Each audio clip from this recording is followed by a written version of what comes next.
Alright, my project is going to be about the Italian leader Mussolini, and the reason why I've chosen him is because how he rose to power, how he founded fascism, and how his best friend is Adolf Hitler.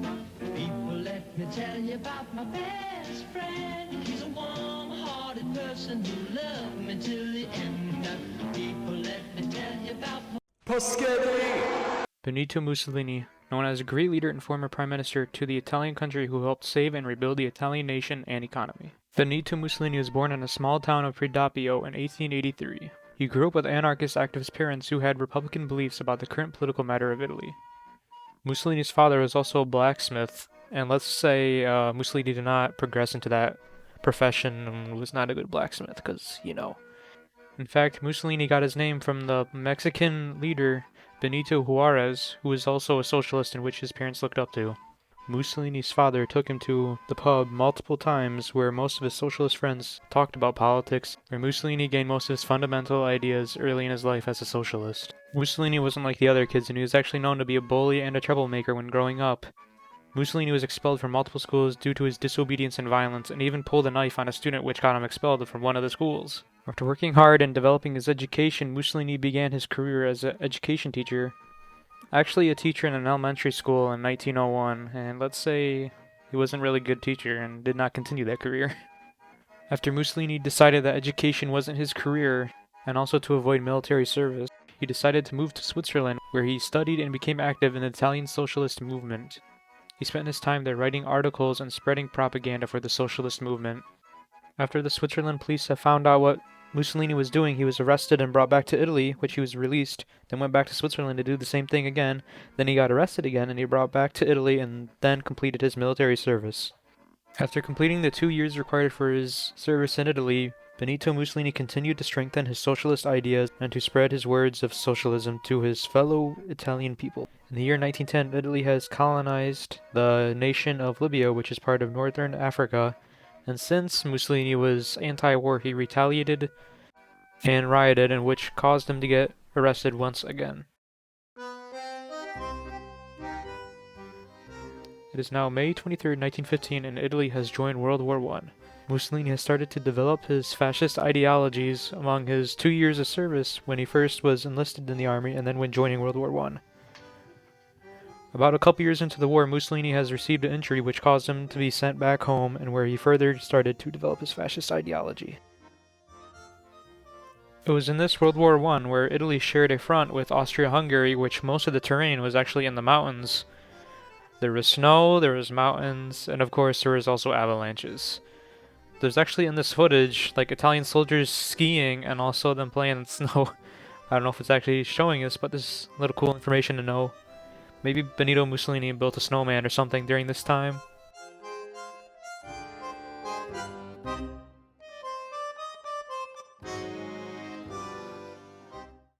World War I has officially ended with the Treaty of Versailles.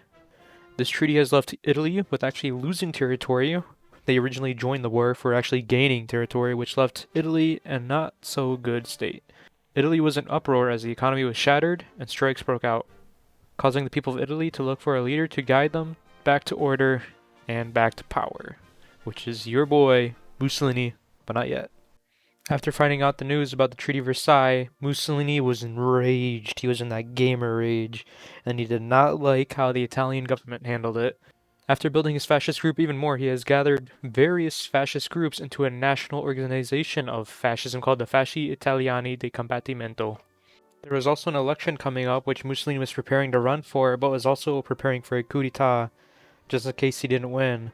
The election came and Mussolini lost very badly.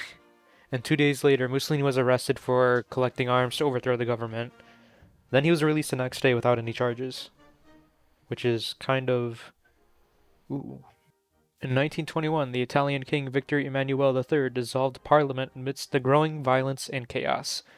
Elections brought a huge win for the fascists this time, with Mussolini taking a seat as deputy in the parliament. The party changed its name to Partito Nazionale Fascista. In 1922, the fascists were instructed to wear uniforms, including black shirts. The squads were organized after Roman army groups, and all party members were considered squad members. Soon after, several Italian cities were seized by fascist squads who also burned down communist and socialist offices. In October 1922, Mussolini threatened to march on Rome to take control of the government through violent force if it was not handed over. The government was slow to act, though the fascists have already seized control of some of the local governments.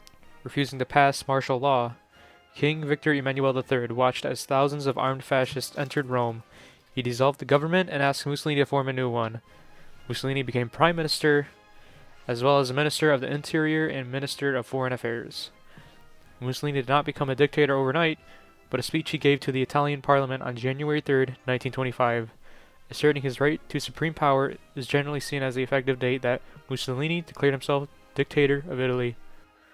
Now Mussolini was starting to complete his absolute control over the nation of Italy. Mussolini's first act as prime minister was to demand special emergency powers allowing him to rig elections in the fascists' favor, which sounds kinda sketchy already. Soon after, the Italian parliament made suspicion of being anti-fascist punishable by imprisonment without trial. The next year, police rounded up socialists and the government restricted their publishing activities. A socialist deputy plotted to assassinate Mussolini, but the betrayal of a friend led to his arrest just before the attempt. Several other assassination attempts followed. That's because they were blinded by his bald head. The Catholic Boy Scouts were dissolved, and the formation of other youth groups became illegal. The same year, all communist members of the parliament were arrested and all socialist members expelled. Anyone who could not be prosecuted for a crime was detained up to 5 years and placed in an island internment camp.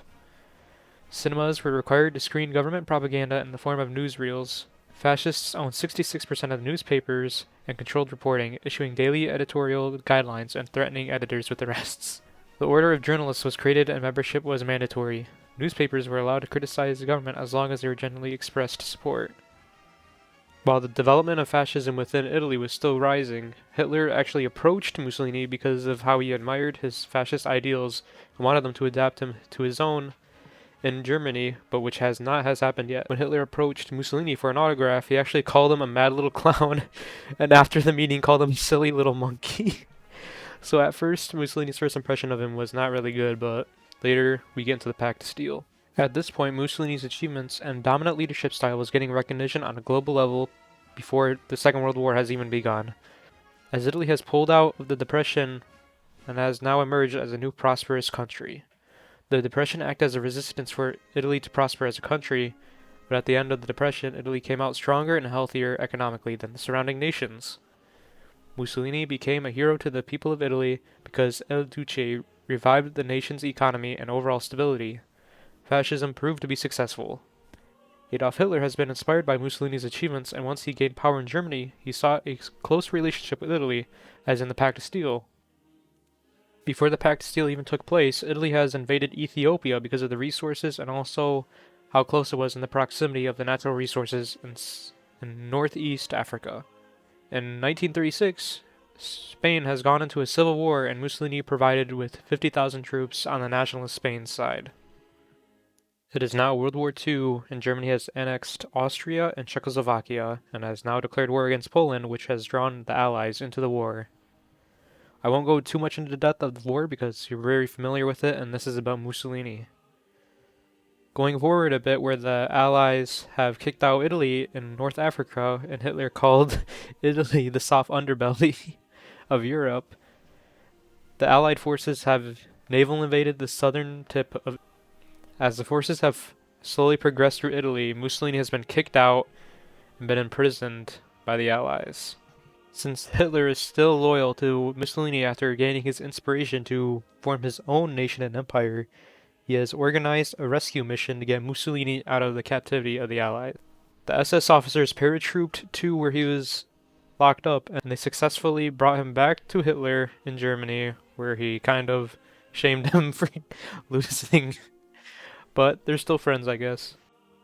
After Mussolini's rescue, he started to set up his own social republic in the northern part of Italy, which was currently held as German territory. However, this republic was short-lived as the Germans surrendered in northern Italy in 1945, nearing the end of the Second World War.